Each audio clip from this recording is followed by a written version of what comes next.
Hello mga kamids, ngayon ay nandito tayo sa Biak na Bato National Park. Ang Biak na Bato National Park ay may 8 na cave na matatagpuan daw dito. Pero tayo ay maglilibot lang kasi wala tayong pambayad. Pero sabi ng tour guide namin ay madadaanan daw namin yung Bat Cave. Kaya let's go! Yan ang mga babala na dapat hindi gawin. And ang mga yan yung makikita sa loob ng mga cave. Dito rin ay matatagpuan mo ang General Emilio Aguinaldo Mural Shade na Biak na Bato. Sapagkat sa puok na ito, dineklara ng mga Pilipinong maghihimagsik sa pamumuno ng magiting na general na si Emilio Aguinaldo.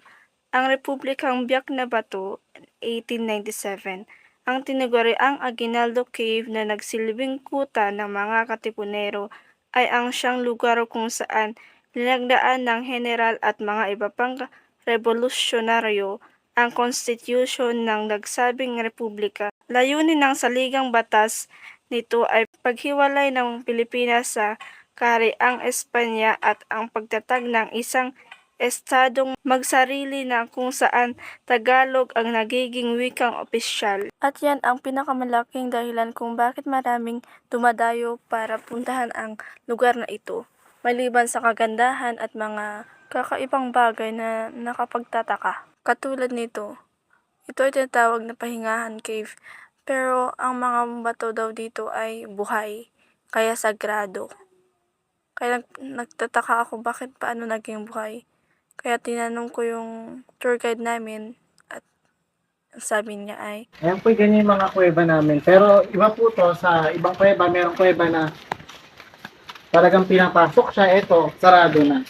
Kasi mga limestone po siya, ma'am. Nagpo-form po yung mga bato na yan, lumalaki siya ng 0.5 cubic millimeter kada taon gamit ang tubig na nanggagaling sa taas. So kaya po minsan may mga time na ganyan, nagsasarado na yung kuweba dahil sa paglalaki po ng bato. Sa taas po, stalactite, C for ceiling, pag sa baba, stalagmite, G for ground po. so narinig nyo naman ang sabi ng tour guide, ito daw talaga ay buhay na bato. Lumalaki daw.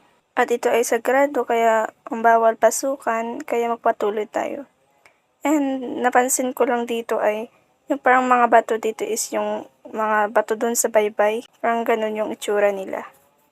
And ayan, may napansin pa ako. Parang kumikinang ang bato na ito. Yung puti. Ayan.